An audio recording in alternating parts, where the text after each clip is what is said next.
ବାହାନଗାରେ ରେଳମନ୍ତ୍ରୀ ଐଷ୍ଣବ ବୈଷ୍ଣଙ୍କର road show. ରେଳ ଦୁର୍ଘଟଣାର କାର୍ଯ୍ୟରତ ଅଶ୍ୱିନୀଙ୍କ ପ୍ରତି ଆକର୍ଷିତ ସମର୍ଥକମାନେ ଯୋଗ ଦେଲେ ରୋଡ୍ ଶୋରେ।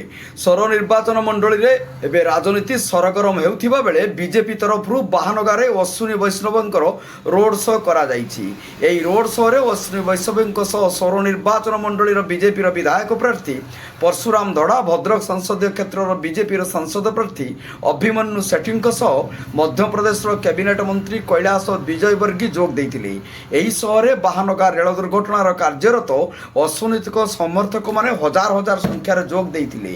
ଏହି ସହ ବାହାନଗାରୁ ଆରମ୍ଭ ହୋଇ ଗୋପାଳପୁର, ଅଞ୍ଜି, ଅନନ୍ତପୁର ହୋଇ ସୋର ପର୍ଯ୍ୟନ୍ତ ଚାଲିଥିବା ଏପର୍ଯ୍ୟନ୍ତ ଆମ ହାତରେ ସୂଚନା ରହିଛି।